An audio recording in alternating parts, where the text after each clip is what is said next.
Hello everybody and welcome to the next instalment of Venture Boxing Tells. Today myself and Terry Carson, you know from previous episodes, have travelled down to the south coast to Bournemouth to visit Sid Falconer. Sid's sitting next to me here. Some of you may be thinking, well, what's a Birkenhead boxing channel doing down on the south coast? Well, let me first tell you the reasons why.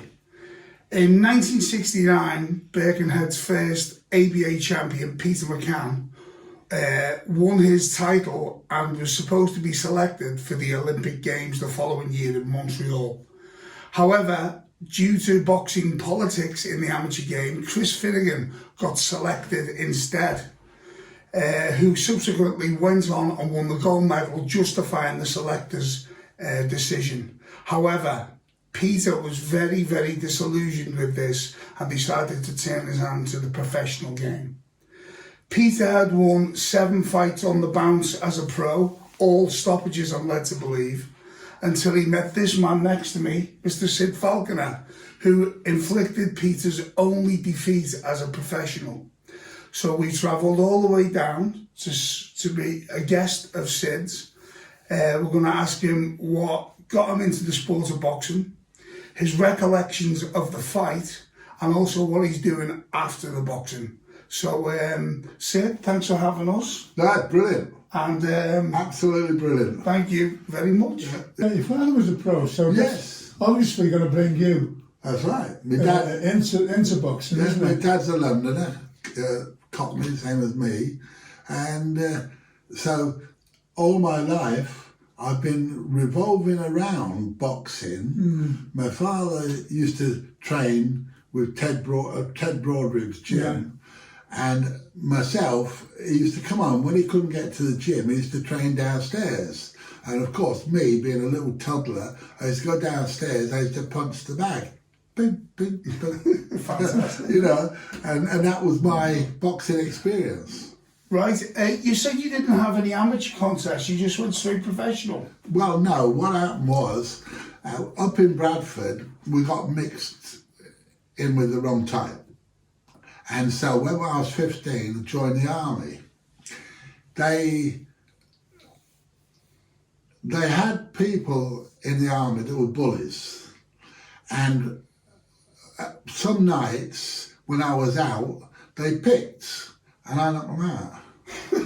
So the boxing sergeant asked me to box in a company. So I boxed in a company and I was banging a few out here and everywhere. And then they asked me to box for the battalion. Wow. So I boxed for the battalion and I boxed a few wins, and then I fought a boxer who was, there was a team of fighters and everyone won. They were paras. A load of rubbish, I'd knocked him all over the place. Anyway, I unfortunately hit the wrong person and I was kicked out of the band. Staff sergeant. And so I went in the company, and eventually I left the army and turned pro. So you did have an amateur background in the forces, because there's quite a big forces boxing thing now, combined services, so that's your schooling in the sport, obviously. So what happened, what made you decide to turn pro, and what was the story there? Well, I came down to Poole where my mother and my stepfather were living, and I went on a building site, and there was a pro boxer, Sid Brown, and he fought Eddie Aver 3 times, so he was good quality. And he asked me if I'd meet his manager and got the gym. So I did. Went up the gym, and I wanted to be a professional boxer because I wanted some money. So it was basically... It was a good fit. It was a good fit, yeah. I've looked at your record on BoxRec. There's some great names on your record, some really tidy boxers and some championship fighters. Can you tell us if you boxed? Well, Ginny Rogers, he'd beaten the British light heavyweight and heavyweight champion Bunny Johnson when he was #1 contender. I beat a person called Lloyd Walford, who was the reigning Central Area Light Heavyweight Champion, and he'd never been beaten as a reigning champion. He beat Roy John, who was the official #1 contender for the British title, 3 times.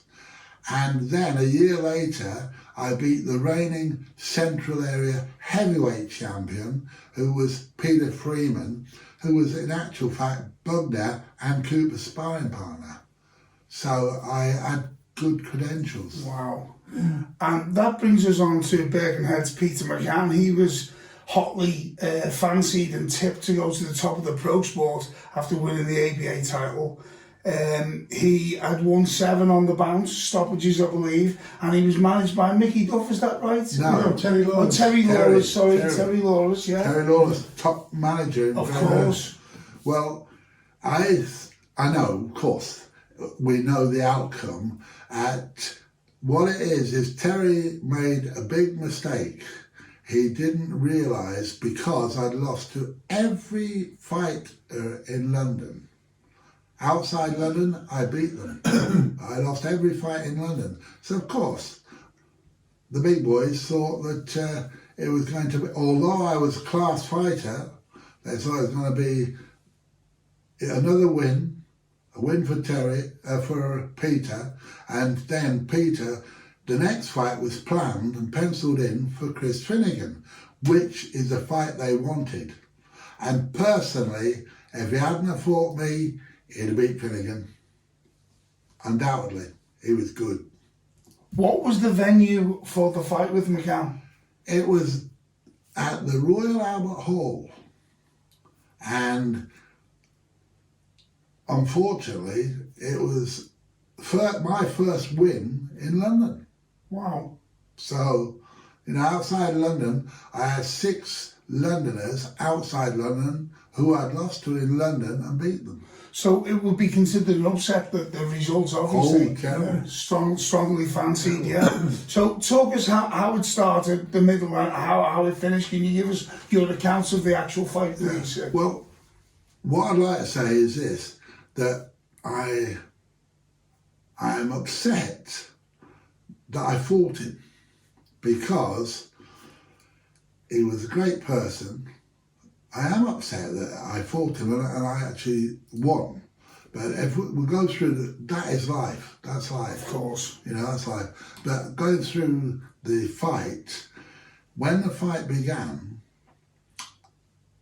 he came out and he was jabbing a move, jab and move, jab and move. So I decided the best I should do would be to bob and weave, cover up, so put my arms in and try to block his punches the best way I could. And negate his work, yeah. And I found this was working. Although, when I came back to my corner, my manager and my trainer never said a word, which is unlike Peter Fay, because Peter Fay always gave me a running commentary and told me how I was doing each round. So the second round, I felt that again, that I was blocking them, but whether, I don't know the round I actually got cut, but I had a little nick. And I think it was at the end of the first round, and the referee actually came over and he looked at it. And my manager said, "Stop this fight and I'll take you before the board." Well, the referee went away and that was it. No more said. And the second round ended. Again, Pete is sharp and he can punch a bit, and I could feel this on my arms and my gloves, etc. So I know the bloke could bang. And I thought, right, well, let's just bob and weave, take it easy, jab out a bit, and just let it go a little bit longer. I'm okay. And round 3 came out the same. When I came to my corner at round 3, after the round had finished, my manager said, "Do you want me to stop the contest? Do you want me to pull you out?" And I said, "No, what for? What for?" He was reading a fight that I wasn't reading, and Pete never opened his mouth. And to me, I was feeling comfortable. So I said, look, Jack, keep your eyes open and watch. I said, I've got him. Don't worry about it. And I went out for round 4 with a new confidence maybe. And then I'm unsure whether I tagged Pete with a left jab or a right cross.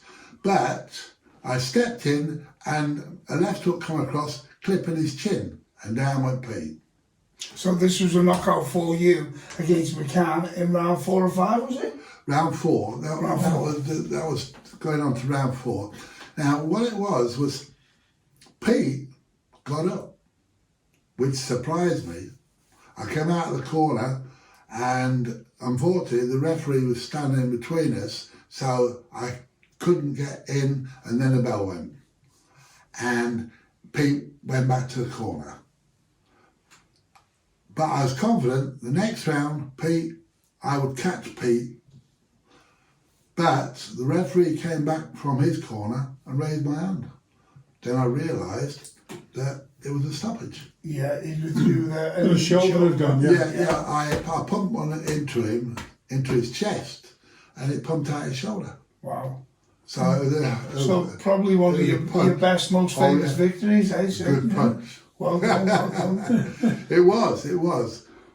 I expected them to fight Finnegan. They didn't mature.